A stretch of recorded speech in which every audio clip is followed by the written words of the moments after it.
नमस्कार। India news के sports page पे आपका स्वागत है। मैं हूं राजीव मिश्रा और आप देख रहे हैं अपना पसंदीदा शो रणयुद्ध। साल 2023 का आगाज हो चुका है और साल की पहली सीरीज हम श्रीलंका के खिलाफ खेलेंगे, यानी कि Asia cup champion team Sri Lanka के साथ हम साल की पहली सीरीज में दो दो हाथ करते नजर आएंगे।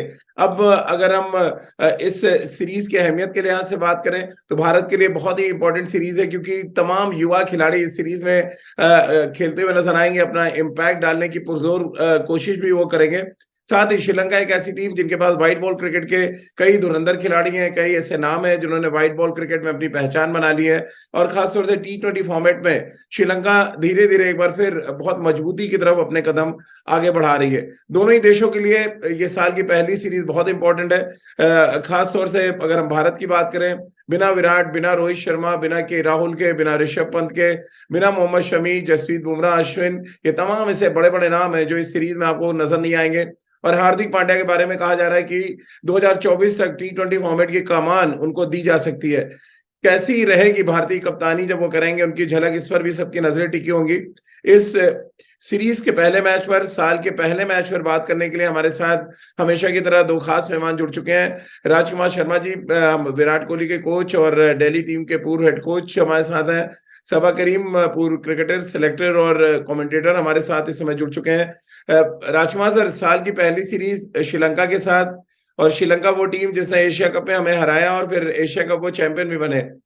कैसे आप देखते हैं साल की इस पहली सीरीज को, खासतौर से तब जब हम अपनी टीम पे नजर डालते हैं? बिना रोहित, बिना विराट, जैसा कि मैंने पहले कहा कि 7 से 8 खिलाड़ी वर्ल्ड कप स्क्वाड के जो साल 2022 T20 वर्ल्ड कप में खेले, साल की पहली सीरीज में नजर नहीं आएंगे। राजीव, देखिए, मैं इस तरह देखता हूँ इसको कि एक अपॉर्चुनिटी है ये यंगस्टर्स के लिए, और एक बहुत अच्छी अपॉर्चुनिटी है। उन्हें दोनों हाथों से ग्रैब करने की जरूरत है इस इम्पोर्टेंट सीरीज में, क्योंकि श्रीलंका एक अच्छी अपोनेंट है जहाँ पे आप उनको हल्के में नहीं ले सकते। और ये एक ऐसी सीरीज होगी जहाँ पर आपकी परफॉर्मेंस काउंट होगी आने वाले मैचेस के लिए। तो जब पुराने प्लेयर्स आएंगे, भी बड़े प्लेयर्स जिनके बड़े स्टार्स हैं जो अभी इस टीम में नहीं है, वो वापस आएंगे, तब भी अगर आप यहाँ पर परफॉर्म करते हैं तो आप अपनी जगह बना सकते हैं। तो मुझे लगता है कि बहुत अच्छी अपॉर्चुनिटी है और एक अच्छी सीरीज होगी, क्योंकि काफी अच्छी टीम है ये हमारी भी। इसमें यंगस्टर्स काफी अच्छे हैं, और जो उनके लिए एक बहुत अच्छी अपॉर्चुनिटी की तरह मैं इसे देख रहा हूँ। तो ये बहुत अच्छी सीरीज होगी, और एक बैलेंस साइड भारत की भी नजर आ रही है इस सीरीज में, जो अच्छी टक्कर देगी। रादर मुझे पूरी उम्मीद है कि भारत ये सीरीज जीतेगा और श्रीलंका से। तो साल का पहला दिन BCCI ने मीटिंग बुलाई थी, एक बड़ी बैठक हुई जहां पर चंद उन मुद्दों पे फैसला लिया गया जो जिन मुद्दों को हम लोग लगातार अपने प्लेटफॉर्म पे उठाते रहे। मसलन यूए टेस्ट को वापस लाया जा रहा है, एक और बोन टेस्ट भी होगा साथ में, उसके बाद आप सिलेक्शन के लिए अवेलेबल माने जाएंगे। तो ये जो काम विराट रोहित रवि शास्त्री ने शुरू किया था, वो अब एक लंबे अंतराल के बाद फिर से भारतीय टीम के साथ जोड़ दिया गया है। इस पर तो आगे डिटेल में बात करेंगे, लेकिन सभा भाई, साल के पहले दिन लोग मंदिर जाते हैं, मस्जिद जाते हैं, गुरुद्वारे जाते हैं, चर्च जाते हैं कि पूरा साल अच्छा जाए। भारतीय टीम कहाँ गई होगी? क्योंकि साल की पहली सीरीज, पहला मैच बड़ा इंपॉर्टेंट होता है, क्योंकि पूरा साल एक टोटका हो जाता है कि आपने पहला मैच में अगर अच्छा किया तो फिर आप पूरे साल अच्छी क्रिकेट खेलेंगे। देखिए, उनके लिए तो सबसे बड़ा रिलीजियस प्लेस सिर्फ मैदान है राजीव, और उनको जी। कहीं और जाने की आवश्यकता नहीं है। अगर आप मैदान में इस गेम को वर्शिप करेंगे तभी आपको इज्जत मिलेगी, तभी आपको फेम मिलेगा और तभी आपको सफलता भी मिलेगी। और मेरी उम्मीद यही है, यही प्रार्थना है कि भारतीय टीम उसी सोच के साथ, उसी डिवोशन के साथ मैदान में उतरे और आने वाले समय में कई सारे कीर्तिमान स्थापित करें।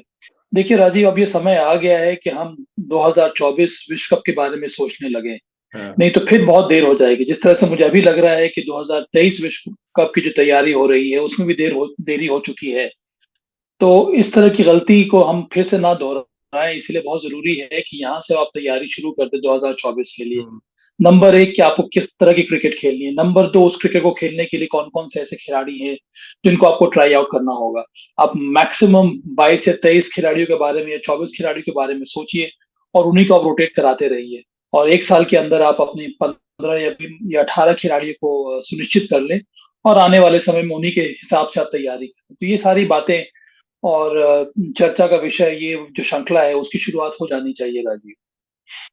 और क्योंकि प्लेइंग 11 को लेके अब पूरी की पूरी टीम बदल गई है राजकुमार सर, तो प्लेइंग 11 को लेके बहुत ज्यादा चर्चा चल रही है इस समय कि कौन रोहित की जगह खेलेगा, कौन विराट की जगह बैटिंग करने आएगा। ऋषभ पंत की जगह ऑलरेडी ईशान किशन को चुन लिया गया है। कैसे आप किस तरह का बैटिंग, पहले ओपनिंग चॉइस से बात कर लो, अगर राहुल त्रिपाठी, ऋतुराज गायकवाड़, शुभमन गिल और ईशान किशन, ये 4 नाम है आपके पास ओपन करने के लिए इस सीरीज में, कौन से वो 2 फेवरेट ओपनर्स होंगे आपके लिए राजकुमार सर? देखिए, ईशान किशन तो फेवरेट हैं ही, उनका कोई नहीं है। साथ साथ शुभमन गिल एक बहुत अच्छा प्रॉस्पेक्ट है राजीव। लेकिन मुझे राहुल त्रिपाठी से भी बहुत उम्मीद है, क्योंकि इस खिलाड़ी ने जब भी इनको मौका मिला है बहुत अच्छा प्रदर्शन किया है, स्पेशली आईपीएल में, ये जिस भी टीम के लिए खेल रहे हैं। और साथ साथ ऋतुराज गायकवाड़ को भी आप नहीं छोड़ सकते, वो बेहतरीन टैलेंट है। तो बहुत स्टिफ कंपटीशन है, और इसीलिए मैं कह रहा हूँ कि ये एक बहुत अच्छी टीम है भारत की भी, और जो कि मतलब मुझे पूरी उम्मीद है ये डोमिनेट करेगी श्रीलंका के ऊपर, क्योंकि इसमें ऐसे यंगस्टर्स हैं जो प्रूवन यंगस्टर्स हैं, सबने अच्छा किया है। और इस फॉर्मेट में सभी चैंपियन प्लेयर्स हैं।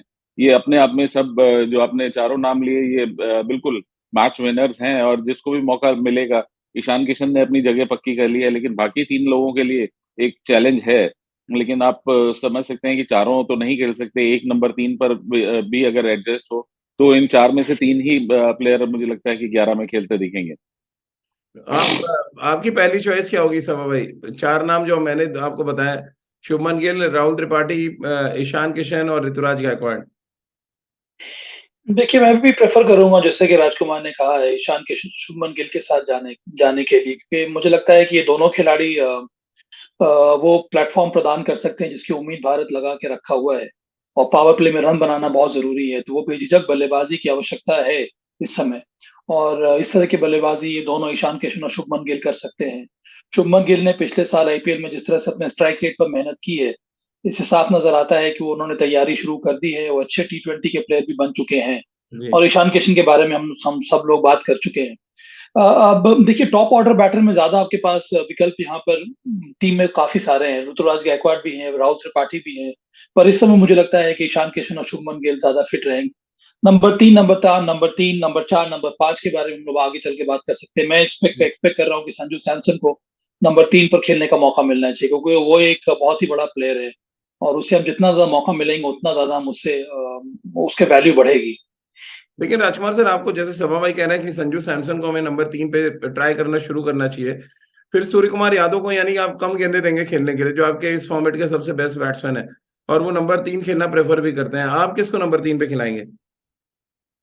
नहीं, देखिए, प्रूवन खिलाड़ी सूर्य कुमार यादव हैं। मैं बहुत बड़ा फैन हूँ संजू सैमसन का भी, लेकिन क्योंकि सूर्य कुमार यादव उस प्लेस पे ज़्यादा सूट करते हैं, तो मुझे लगता है कि सूर्य कुमार अगर 3 खेलें, तो संजू सैमसन नंबर 4 पर खेल सकते हैं, और वो नंबर 4 पर खेले भी हैं पहले, तो काफ़ी यूज़फुल हो सकते हैं। और सूर्य कुमार यादव, आपने बिल्कुल ठीक कहा कि हमारे प्रीमियर बल्लेबाज हैं इस फॉर्मेट के, तो उन्हें मैक्सिमम हमें वो बॉलें देनी चाहिए खेलने के लिए, क्योंकि उनके इर्द-गिर्द ही हमारी बल्लेबाज़ी रिवॉल्व करेगी, और उनकी परफ़ॉर्मेंस बहुत इम्पोर्टेंट होगी कि वो किस तरह टीम को आगे लेकर चलते हैं बल्लेबाज़ी में, ये बहुत इम्पोर्टेंट रोल होगा उसका। तो उसके लिए उन्हें हमें थोड़ा समय भी देना चाहिए, और एक्स्ट्रा बॉल्स भी अगर वो लें तो कोई बात नहीं है। और वो एक मैच विनर अपने आप में हैं, तो वो 3 नंबर खेलें तो मेरे ख्याल से वो ज़्यादा बेहतर होगा। और सभा भाई, सूर्य कुमार यादव के साथ अच्छी बात यह है कि रेड बॉल में भी बहुत अच्छा फॉर्म दिखा रहे हैं डोमेस्टिक क्रिकेट में। एक 100 किया उन्होंने, फिर एक 90 80 प्लस किया उन्होंने 2 मैचेस में, यानी 22 का जो फॉर्म है वो छोड़ा नहीं है अभी सूर्य कुमार यादव ने। जो कि अच्छी बात है राजीव, और यही हम लोग उम्मीद कर रहे हैं कि एक बार आपको अंतर्राष्ट्रीय क्रिकेट का अनुभव हो जाता है, तो फिर आप उसी अनुभव का फ़ायदा आपको मिलना चाहिए डोमेस्टिक क्रिकेट में, जो सूर्य कुमार यादव ने दिखाया है। मैं फिर से अपनी बात को दोहरा रहा हूँ राजीव, कि नंबर 4 एक शानदार पोज़ीशन है सूर्य कुमार यादव के लिए। अच्छा। पिछले टी20 मुकाबलों में जो भारत ने अच्छा परफ़ॉर्म किया है, वहाँ पर सूर्य कुमार यादव, अगर आप रिकॉर्ड निकाल कर देखेंगे, तो नंबर 4 पर उनका शानदार स्ट्राइक रेट रहा है, और ढेर सारे रन्स उन्होंने बनाए हैं। जी। आइडियल टी20 के कॉम्बिनेशन में इसके पहले विराट कोहली नंबर 3 पर आते थे, और नंबर 4 पर मिडिल ऑर्डर में सूर्य कुमार यादव आते थे बल्लेबाजी करने के लिए। जी। देखिए, टी20 में अगर हम इस पर ये डिसाइड करने लगे कि जो सबसे बड़ा बल्लेबाज है उसको सबसे ज्यादा गेंदें मिलनी चाहिए खेलने के लिए, तो उससे आपकी टीम का बैलेंस बहुत बिगड़ सा जाता है। अगर यही बात रहती तो विराट कोहली को ओपन करना चाहिए था। वो नंबर 3 पर क्यों आते? क्योंकि उनके रोल अलग है, उसी तरह सूर्य कुमार यादव का रोल अलग है। और T20 में जो आप टीम का बैलेंस बनाते हैं, जब बल्लेबाजों को चुनते हैं, तो उसी प्रकार से रोल स्पेसिफाई करते हैं कि मिडिल ऑर्डर में, मध्य ओवर्स में खेलने के लिए इन सभी 5-6 खिलाड़ियों में, बल्लेबाजों में मेरे लिए सबसे अच्छा बल्लेबाज कौन है। उस हिसाब से अगर हम देखेंगे तो नंबर 4 मेरे हिसाब से, मैं मिडिल ओवर्स की बात कर रहा हूँ, नंबर 4 पर आए, नंबर 3 पर आए, वो अलग बात। वो निर्भर करता है कितने ओवर्स आपके पास बचे हैं, पर मैं अभी भी प्रेफर करता हूँ कि मिडिल ओवर्स में खेलने के लिए आपके पास सूर्य कुमार यादव से अच्छा और कोई बल्लेबाज इस समय नहीं है। उसके बाद फिर हार्दिक पांड्या आ सकते हैं, फिर उस हिसाब से अपनी टीम का के कॉम्बिनेशन को बना सकते हैं। तो मेरे हिसाब से वही जगह अच्छी रहेगी सूर्य कुमार यादव के लिए। तो चलिए, टॉप 4 नाम तो फाइनल हो गए, और मेरे जो मैंने टीम बनाई हुई है यहाँ पे उससे मैच भी कर रहे हैं, यानी कि शुभमन गिल, ईशान किशन से ओपन कराना है, सूर्य कुमार यादव नंबर 3 पे, संजू सैमसन नंबर 4 पे, फिर आगे हार्दिक पांड्या नंबर 5 पे, दीपक हुड्डा को मैंने यहाँ पर नंबर 6 पे रखा है, वॉशिंगटन सुंदर 7 पे, हर्षल पटेल 8 पे, और उसके बाद अर्शदीप सिंह, उमरान मलिक और यजुवेंद्र चहल। सहमत है राजकुमार सर इस टीम से? नहीं, बहुत अच्छी टीम लग रही है राजीव, और एक अच्छा सिलेक्शन है ये, अच्छा, बहुत ही अच्छा यूनिट लग रहा है, बहुत टैलेंटेड यूनिट लग रहा है, जो मुझे पूरी आशा है कि वो अच्छा परफॉर्म करेगा श्रीलंका के अगेंस्ट। और अच्छी, मुझे लगता है कि बहुत अच्छी अपॉर्चुनिटी भी है, जैसे मैंने पहले कहा, इन सभी यंगस्टर्स के लिए कि ये अपनी जगह पक्की करें इस फॉर्मेट में। और कुछ प्लेयर्स ने तो अपने आप को एस्टेब्लिश कर लिया है, लेकिन यही पूल है भारत का, जो बेस्ट पूल है मैं कहूँगा इस समय। और जरूरत है कि ये खिलाड़ी परफॉर्म करें कंसिस्टेंटली। संजू सैमसन, जैसे कि हम हमेशा उससे बात करते रहे, अगर वो कंसिस्टेंटली परफॉर्म करते हैं तो एक बहुत बड़े स्टार प्लेयर हैं। तो थोड़ी सी कंसिस्टेंसी की जरूरत है इन सभी प्लेयर्स को, और एक दो अच्छी आउटस्टैंडिंग इम्पैक्ट वाली पारियों की, या इम्पैक्टफुल बॉलिंग एनालिसिस की, जिससे ही अपने आप को एस्टेब्लिश कर सकें, जैसा कि ईशान किशन ने किया है। और सवा भाई, जो 11 मैंने चुनी है उसमें एक चीज का मैंने ध्यान रखा है, जो आप हमेशा कहते हैं कि बॉलिंग ऑप्शन बहुत होने चाहिए। 7 बॉलिंग ऑप्शन है जो ये 11 मैंने चुनी है। आपको एक बार बता देता हूँ, Hardik Pandya number 1 bowling option, दीपक हुड्डा, वॉशिंगटन सुंदर, हर्षल पटेल, फिर अर्शदीप सिंह, उमरान मलिक और यजुवेंद्र चहल। इसका मतलब यही है राजीव, अच्छी टीम आपने बनाई है। तो 5 आपके पास रेगुलर बॉलर्स हैं, और उसके साथ साथ आपके पास 2 वायबल ऑप्शंस हैं, हार्दिक पांड्या, दीपक हुड्डा के। ये दोनों प्लेयर्स आपके लिए वो ऑप्शन साबित हो सकते हैं। यहाँ पर अब भारत को तैयारी करनी होगी एक अच्छे फिनिशर को बनाने की राजीव। तो ये अब हार्दिक को डिसाइड करना है कि वो नंबर 6 पर आएंगे एक फिनिशर के रूप में, या फिर वो दीपक हुड्डा को चाहते हैं नंबर एक फिनिशर के रोल में। तो वो निर्भर करेगा। अगर हार्दिक पांड्या प्रेफर करते हैं कि वो फिनिशर का रोल अच्छी तरह से निभा सकते हैं, तो मुझे लगता है कि दीपक हुड्डा को आपको ऊपर पुश करना चाहिए बल्लेबाजी करने के लिए। तो वो हार्दिक पांड्या से ऊपर आ सकते हैं अगर ओवर्स बचते हैं तो। अदरवाइज हार्दिक पांड्या एक सूटेबल है मेरे हिसाब से एक फिनिशर का रोल पूरा करने के लिए। जैसे कि मैंने कहा कि T20 की बल्लेबाजी क्रम जो आप बनाते हैं, तो इन सब चीजों का ध्यान देना बहुत जरूरी है। आपका टॉप ऑर्डर बैटर कौन है, आपके मिडिल ओवर्स के बल्लेबाज कौन है, आपके पास आपके फिनिशर कौन है, तब आपकी टीम का बैलेंस अच्छा हो जाता है। उसके साथ साथ जैसे कि आपने सही किया है कि आपके पास 5 रेगुलर बॉलर्स हैं, अटैकिंग बॉलर्स हैं, विकेट टेकिंग बॉलर्स हैं, और उसके साथ साथ आपके पास 2 बॉलिंग ऑप्शन भी है। उसके ऊपर से जो पेस बॉलर्स को आपने पिक किया, उसमें एक के पास बहुत ज्यादा गति है, उमरान मलिक, एक लेफ्ट आर्म सीम बॉलर है, वेरिएशन है। उसके साथ साथ हर्षल पटेल के पास भी वेरिएशन है, जिस तरह की विकेटें हमें भारतीय कंडीशन में मिलती हैं, वो जो वैरायटी लेकर आते हैं, उसका फायदा मिलना चाहिए भारतीय टीम को। राजकुमार सर, आप सहमत हैं? एक बैट्समैन क्योंकि मैंने कम रखा है, Deepak Hooda as a batting allrounder है, क्या आप राहुल त्रिपाठी को खिलाना पसंद करेंगे उस जगह, या आप दीपक हुड्डा के साथ ही जाएंगे? नहीं, देखिए, दीपक हुड्डा ने अच्छा प्रदर्शन किया है, और अनफॉर्चुनेटली उन्हें ज्यादा मौके नहीं मिले हैं अच्छे परफॉर्म करने के बाद भी। तो जरूर उनको और अपॉर्चुनिटी दिए जाने की जरूरत है। राहुल त्रिपाठी वेट कर सकते हैं, क्योंकि वो भी एक बहुत प्रॉमिसिंग प्लेयर है, लेकिन दीपक हुड्डा क्योंकि एक बॉलिंग ऑप्शन भी है T20 क्रिकेट में, तो इसलिए वो ज्यादा यूजफुल हैं। और मेरा मानना है कि वो पहली चॉइस वही होंगे राहुल त्रिपाठी के कंपैरिजन में। सवा भाई, मैं अक्षर पटेल को टीम में जगह नहीं दे पाया, सरप्राइज है थोड़े आप? ये कॉल लेना होगा हार्दिक पांड्या को, अक्षर पटेल या फिर युजवेंद्र चहल। तो युजवेंद्र चहल मेरे हिसाब से विकेट टेकिंग ऑप्शन है, इसकी वजह से उनको हम लोग पिक कर रहे हैं। और रिस्क फिनर्स की जरूरत है इस समय भारतीय टीम में राजीव। मुझे थोड़ा बैलेंस टीम का अच्छा लग रहा है, क्योंकि नंबर 7 पर वॉशी सुंदर आएंगे बैटिंग करने के लिए, नंबर 8 पर हार्दिक पांड्या आएंगे बल्लेबाजी करने के लिए। हार्दिक पांड्या नहीं, हर्षल पटेल आएंगे बल्लेबाजी करने के लिए। दोनों केपेबल हैं तेज गति से रन बनाने के लिए। और बहुत दिन पहले हम लोगों ने इसके बारे में बात भी की थी, आपको याद होगा राजीव, के नंबर 8 पर जो बैटर आता है बल्लेबाजी करने के लिए, उसको मुश्किल से 4 या 5 गेंदें खेलने को मिलती हैं ऑन एन एवरेज। तो वो नंबर 8 पर एक अच्छा ये है कि आपके पास एक बॉलिंग ऑलराउंडर हो, जो हर्षल पटेल ये रोल काफी अच्छी तरह से अदा कर सकते हैं। लेकिन राजकुमार राजीव, मैं यहाँ पर मैं थोड़ा सा ऐड करना चाहूंगा कि अगर हम अक्षर को भी खिलाना चाहते हैं, कि अक्षर एक बेहतरीन ऑलराउंडर है और इस फॉर्मेट में गेंदबाजी भी अच्छी करते हैं, तो डिपेंडिंग अगर विकेट थोड़ा सा ड्राई है तो हम 2 फास्ट बॉलर और हार्दिक पांड्या तीसरे फास्ट बॉलर, और हम तीनों स्पिनर्स को खिला सकते हैं, क्योंकि अच्छा। ये अच्छी बल्लेबाजी बहुत अच्छी करते हैं।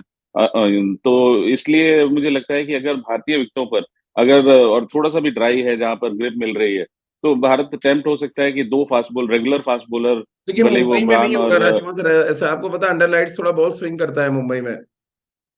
देखिए राजीव, फिर भी हमारे पास 3 फास्ट बॉलर हैं। जी। हार्दिक पांड्या एक पूरे गेंदबाज हैं। अब ऐसा नहीं है कि वो एक रेगुलर बॉलर नहीं है, वो पूरी गेंदबाजी करते हैं अब, और बहुत इंटेलिजेंट गेंदबाज हैं और अच्छी स्पीड से, अच्छे पेस से गेंदबाजी करते हैं। हम्म। तो भारत टेम्प्ट हो सकता है, वो डिपेंड, मैं वही कह रहा हूँ कि एक ऑप्शन है ये, कि आप एक मीडियम पेसर को ड्रॉप करके और यहाँ पर एक स्पिनर को ऐड कर सकते हैं। सो भाई थोड़ी अगर बात हम अब अगर हम श्रीलंका की करें, एक तो बाएं हाथ के बल्लेबाजों की फौज लेके आए ऐसा लग रहा है। मैं ऊपर से नीचे तक देख रहा था, सिर्फ लेफ्ट हैंडर्स दिख रहे हैं वहां पे। तो एक तो रीजन ये है कि अक्षर पटेल को मैंने नहीं रखा, जो मैंने अपनी टीम में नहीं रखा, कि ढेर सारे लेफ्ट हैंडर्स खेल रहे हैं। हालांकि मैं खुद ही इस थ्योरी का बड़ा विरोध करता हूँ कि यार लेफ्ट हैंडर है तो क्या लेफ्ट हैंडर बॉल नहीं डाल सकता। बट क्योंकि इतने ढेर सारे लेफ्ट हैंडर्स देख रहे हैं, मैं आपको बताऊं जरा, राजपक्षे यहाँ पे लेफ्ट हैंडर है। फिर और अगर आप नीचे आइए तो असंका इनके पास एक और लेफ्ट हैंडर, कुशल मेंडिस राइट हैंड बैट्समैन है, उनके आने से टीम बड़ी स्ट्रांग हो गई है। तो इसके अलावा जितने भी मैं यहाँ पे लेफ्ट हैंडर्स देख रहा हूँ, बड़ी तादाद में नजर आ रहे हैं लेफ्ट हैंडर्स। बड़ा टेस्ट आप देख रहे हैं बॉलर्स का हम्म, यहाँ पर, इंडियन बॉलर्स का, जिस तरह की बैटिंग लाइनअप है श्रीलंका की। होना भी चाहिए राजीव, ये अच्छी बात है कि हमारा मुकाबला एक ऐसी टीम के साथ हो रहा है जिसके पास इतने सारे लेफ्ट हैंडर्स हैं। और जी। कई बार क्रूशियल इनकाउंटर्स में लेफ्ट हैंडर्स के सामने हमारी गेंदबाजी उतनी अच्छी होती नहीं है। तो जी। ये एक सही इम्तिहान रहेगा हमारे हमारे ये यंग पेस बॉलिंग यूनिट का। मुझे अभी भी लगता है कि वो कई बार हम लोग मैचअप्स पे ज्यादा विश्वास दिखाते हैं कि left arm spin bowler against left handers, वो हम्म। तो साफ नजर आता है कि जो एवरेज है बहुत ज्यादा हाई हो जाता है लेफ्ट आर्म स्पिनर का लेफ्ट हैंड बल्लेबाजों के सामने। पर अंत में वो निर्भर करेगा विकेट कंडीशंस के ऊपर।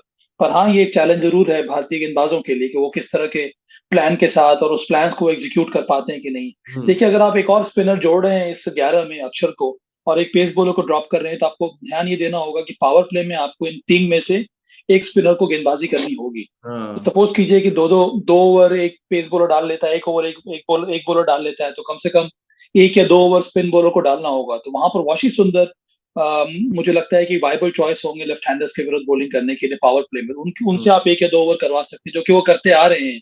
जितने आईपीएल टीम्स के लिए उन्होंने खेला है, वो भूमिका उन्होंने निभाई है। तो वो एक विकल्प जरूर हो सकते हैं भारतीय टीम के। राजकुमार सर, मैं बॉलिंग ऑप्शन भी श्रीलंका के देख रहा था, जैसे कि बैट्समैनों की बात की कि राजपक्षे बहुत स्ट्रांग T20 प्लेयर हैं। इसके अलावा असलंका जिन्होंने बहुत अच्छा किया है, कप्तान उनके जो है शनाका, वो ऑलरेडी बहुत अच्छा इंप्रेसिव प्रदर्शन कर पाए। लेकिन जैसे ही बॉलिंग में आ रहा हूँ, वो बहुत स्ट्रांग मुझे इसलिए लग रही है, बहुत क्वालिटी स्पिनर है उनके पास। हसरंगा के बारे में हम हर कोई जानता है। महेश तीक्ष्णा एक और उनके मिस्ट्री स्पिनर। अब एक नाम यहाँ पे देख रहा हूँ, दुनित करके लेफ्ट आर्म लेग स्पिनर है, यानी चाइना में गेंदबाज लेके आए हैं। वो वेरिएशन बहुत है श्रीलंका के जो स्पिन बॉलिंग डिपार्टमेंट है। बिल्कुल है राजीव, अच्छा मिश्रण करते हैं ये लोग, और मिस्ट्री बॉलर इसीलिए कहलाते हैं। हम्म। लेकिन भारतीय बल्लेबाज अपना होमवर्क करके, मुझे पूरा विश्वास है कि मैदान में उतरेंगे। और एक बार अगर आप किसी ऐसे मिस्ट्री गेंदबाजों के ऊपर प्रेशर बनाते हैं, तो फिर वो बिखर जाते हैं। जैसे कि हमने पहले भी देखा श्रीलंका के जितने भी मिस्ट्री गेंदबाज हुए, वो 1 साल से ज्यादा लास्ट नहीं करे, क्योंकि एक बार जब आप उनको रीड कर लेते हैं, तो फिर उनकी बहुत पिटाई होती है। तो मुझे पूरी आशा है कि जिस तरह की भारतीय बल्लेबाजी का क्रम है ये, और जिस तरह के इम्पैक्टफुल प्लेयर्स हैं, तो भारतीय बल्लेबाज मुझे नहीं लगता कि सेटल होने देंगे इन मिस्ट्री गेंदबाजों को। हाँ, शुरू में थोड़ा परेशानी हो सकती है, लेकिन अब वीडियो का जमाना है, जब आप वीडियो देखकर आप पता लगा सकते हैं कि बॉलर वो रिलीज के टाइम क्या करता है जिससे उसका बॉल और डिफरेंट डायरेक्शन में जाता है। तो मुझे पूरी आशा है कि वहां पर भारत के पास अच्छे कोच है राहुल द्रविड़ के रूप में, जो उन्हें गाइड कर सकते हैं। तो मुझे पूरी आशा है कि बहुत अच्छे से भारतीय बल्लेबाज उन्हें काउंटर करेंगे। सो भाई, मैं नाम बता रहा था, दुनित वेलागे हैं लेफ्ट आर्म लेग स्पिनर जो उनके, चाइनामैन गेंदबाज।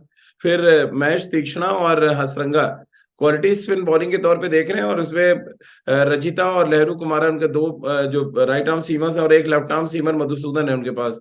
कैसे आप देख रहे हैं इसी बॉलिंग अटैक के साथ श्रीलंका ने एशिया कप जीता है? उसके ऊपर से लंका प्रीमियर लीग अभी अभी खत्म हुई है राजीव। वहां से जो प्लेयर्स ने परफॉर्म किया उनको भी मौका मिल रहा है इस टीम में। इसका मतलब ये भी है कि ये सभी खिलाड़ी T20 खेल कर आ रहे हैं यहाँ पर, इस दौरे पर। तो एक एडवांटेज होगा श्रीलंका के लिए।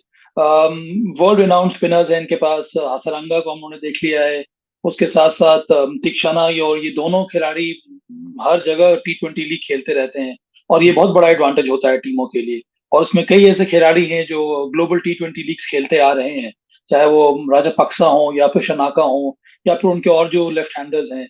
और ये उनके लिए काम करेगा। और ये एक स्ट्रांग टीम है, एशिया कप विनर्स हैं, उनका कॉन्फिडेंस बहुत ज्यादा ऊपर रहेगा, और ये बहुत बड़ी चुनौती है हमारी यंग टीम के लिए। देखिए, ये एक तरह का टर्निंग पॉइंट है भारतीय टीम के व्हाइट बॉल क्रिकेट में, विशेष करके T20 क्रिकेट में, कि यहाँ से हम आगे किस प्रकार से बढ़ते हैं, क्योंकि हमारे पास एक नया कप्तान है, कई सारे नए प्लेयर्स हैं इस टीम में अब शामिल हुए हैं। तो ये एक बहुत ही अहम मौका है भारतीय टीम के लिए T20 क्रिकेट में। राजकुमार सर, आखिरी सवाल आपसे, फिर एक सवाल सभा भाई से लेंगे। चैलेंज किसके लिए ज्यादा बड़ा देख रहे हैं, हमारे युवा बल्लेबाजों के लिए जिनको बहुत ही क्वालिटी स्पिन खेलना है, या हमारे तेज गेंदबाजों के लिए जो बहुत अटैकिंग बॉलिंग बैटिंग के खिलाफ उनको गेंदबाजी करनी है? तो देखिए, बड़ा डिफिकल्ट है ये, क्योंकि श्रीलंका अभी जैसे सभा ने भी कहा कि काफी अच्छी टीम है, काफी बैलेंस टीम है, और एशिया कप चैंपियंस हैं, तो उनका कॉन्फिडेंस काफी हाई होगा। लेकिन मुझे ये लगता है कि भारत की ये टीम बहुत बेहतरीन है, और बहुत मतलब बैलेंस टीम लग रही है। इसमें आप भले बल्लेबाजी में कहें या गेंदबाजी में कहें, तो स्पेशलिस्ट जिसे कहते हैं वो हैं इस टीम में। तो लेकिन फिर भी मुझे लगता है कि कठिन परीक्षा बल्लेबाजों की होगी, क्योंकि वहां पर क्वालिटी स्पिनर्स हैं, और वो कुछ मुश्किलें पैदा कर सकते हैं भारतीय बल्लेबाजों के लिए। सो भाई, देखना क्या चाहेंगे साल के पहले मैच में? बदला हुआ अप्रोच, ऑल आउट अटैक, कैसे आप देखना चाहते हैं T20 फॉर्मेट में इस युवा टीम से? क्या कुछ आप सोच रहे हैं? 3 शब्द है मेरे पास राजीव: परिवर्तन, परिवर्तन और परिवर्तन। और मुझे उम्मीद है कि ये नई टीम इसी परिवर्तन के साथ मैदान में उतरेगी। सोच में परिवर्तन, अप्रोच में परिवर्तन, माइंडसेट में परिवर्तन, एग्जीक्यूशन में परिवर्तन। और तभी मुझे लगता है कि ये साल हमारे लिए अच्छा गुजरेगा। 2024 की विश्व कप की तैयारी हमारी सही होगी। बहुत जरूरी है कि हम तैयारी पहले से शुरू कर दें, और वो तभी आएगा जब हम अपने इस परिवर्तन के साथ मैदान में उतरेंगे। तो चलिए, सभा भाई ने बोल दिया है कि परिवर्तन परिवर्तन परिवर्तन चाहिए, और ये परिवर्तन ही आपको एक नई दिशा की तरफ आगे ले जाएगा इस नए साल के पहले मुकाबले में। और मुझे लग रहा है कि परिवर्तन के साथ एंटरटेनमेंट भी चाहिए फैंस को, यानी कि रनों की बरसात के बीच में अच्छी गेंदबाजी देखने को मिले, और अच्छी गेंदबाजी के बीच में आप बड़े शॉट्स खेलते नजर आए। कुछ इसी तरह का कंपटीशन की उम्मीद हम कर रहे हैं, जो मुंबई में पहला T20 मुकाबला खेला जाएगा साल का। कई इंपॉर्टेंट पहलू हैं जिस पर हम इस पूरी सीरीज पे नजर रखेंगे, मसलन वो कप्तानी कैसी हार्दिक करते हैं, हमारे युवा बल्लेबाज किस अप्रोच के साथ मैदान पर उतरते हैं, और हमारी जो युवा गेंदबाजी है वो अंडर प्रेशर किस तरह की गेंदबाजी करती है। तो कुल मिलाकर बहुत ही दिलचस्प सीरीज का आगाज हो रहा है मंगलवार के दिन से, यानी साल का पहला मैच, और सबको बेसब्री से इंतजार होगा। और हम अपने क्रिकेट एक्सपर्ट्स के साथ मैच के बाद हर उस पहलू से आपको रूबरू कराएंगे जिसका सीधा सरोकार होगा कि आप आने वाले समय में किस तरह की तैयारी कर रहे हैं। खासतौर से जिस तरह सभा भाई ने कहा कि वर्ल्ड कप एक साल मैच दूर रह गया, क्योंकि अब 23 और 24 का मामला है, तो 23 से 24 जाने में भी वक्त नहीं लगेगा। तो फिर आपको तैयारी अभी से शुरू करनी पड़ेगी, जिसकी कम से कम संकेत तो कम से कम मिलने जरूर शुरू हो चुके हैं। तो आज की हमारी इस खास चर्चा में फिलहाल इतना ही।